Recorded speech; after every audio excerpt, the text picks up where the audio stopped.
Laiku pa laikam Eiropas Savienība nāk klajā ar dažādiem pētījumiem un paziņojumiem. Vienā no jaunākajiem pavēstīts, ka Latvijai nav nekāda vadošā loma, drīzāk atpaliekušā loma, atkrituma saimniecības ziņā. Jā, šķirojam, bet cik daudz un kur nonāk, tas Eiropu šobrīd neapmierina. Vai ir kāda izeja? Skaidro Sandijs Semjonovs.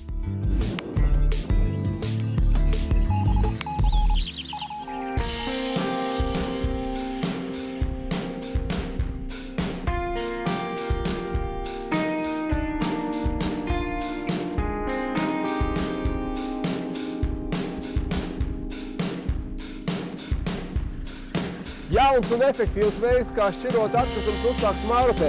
Iedzīvotājiem izdalīt šādi te maisi, tas tiek sašķirots, vienreiz mēnesi atbrauc mašīna, viss tiek savākts, braucam tā.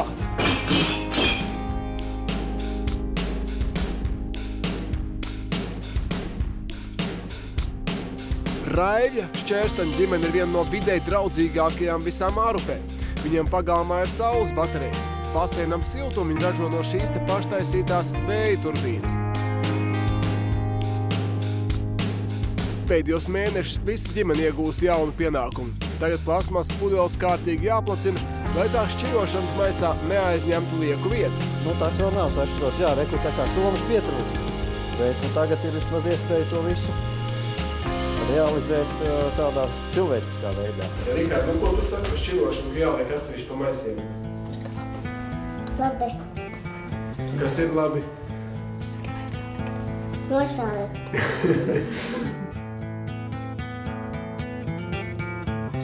Arī Marika Kaisala un viņas mazuļi kopš vasaras sākuma sākuši šķirot atkritumus. Agrāk to nedarīja, jo vienkārši nebija kur likt sašķiroto. Mums ir ļoti labi. Mēs cienām savu vidi un Mārupi cienām. Ja redzi, jā, mēs saspiežam plasmas pudeles. Un šobrīd arī akcija ir, jāieliek pudele iekšpusē savus vārds uz vārds, jāuzrakstas papīra, telefona numurs un izlauze būs. Velga Zēgner uz Mārupu atbrauc pirms 9 gadiem. Pēc Vācijas Latvijā esot grūti bijis pierast pie tā, ka visi atkritumi jāmet vienā atkrituma urnā. Pašreiz sākto atkritumu šķirošanu viņi uzskata tikai par starta šāvienu. Un vajadzētu būtībā vēl vairāk šķirot, tā kā es teicu, piemēram, jogurt biķers izskalots, tad tos arī ņem atpakaļ, tetrapakas, jā, izskalotas. Virziens ir pareizais, sākums ir izdarīts, un tagad tikai tālāk cilvēkiem vienkārši jāpierod. Pēc tam, kad Mārupē izsludināja konkursu jaunam atkritumu savācējiem, uzvarēja Eko Rīga. Viņi piedāvāja zemāko cenu – 2 latus 93 centīmus par kubikmetru. Viens no galvenajiem priekšnoteikumiem bija šķirošana. Interesanti, ka iedzīvotāji sākotnēji ar jauno kārtību nebija apmierināti. Kā tad tā? Ienāk jauns atkrituma operators ar saviem noteikumiem un jaunu kārtību.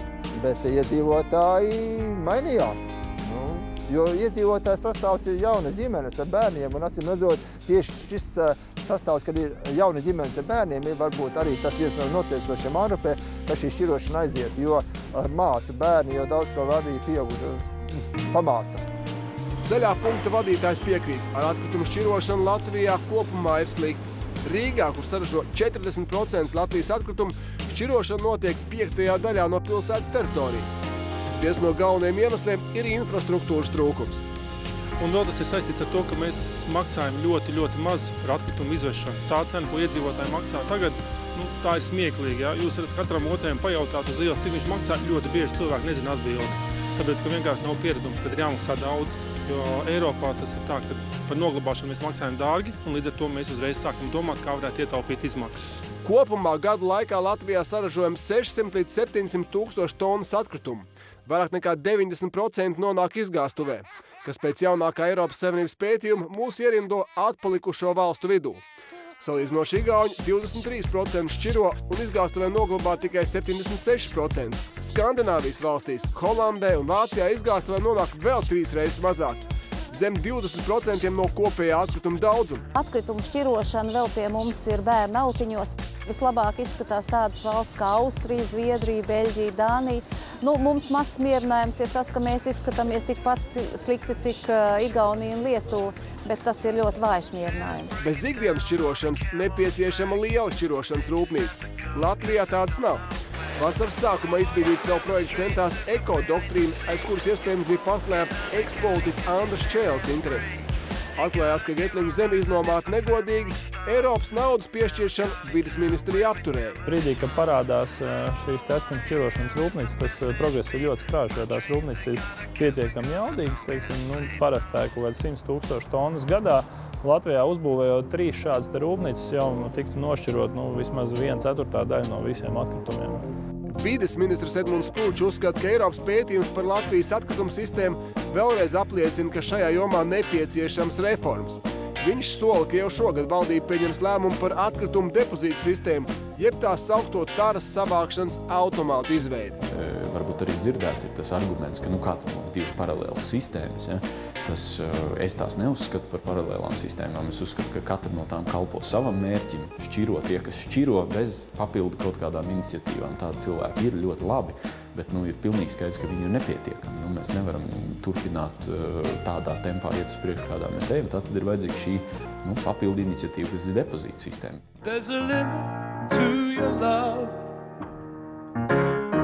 Eko Baltija vadītājs Māris Simonovičs atbalsta vides ministru uzsākto atkritumu tirgus liberalizāciju. Līdz šim daudzās pašvaldībās atkritumus vāc pašvaldību uzņēmumu.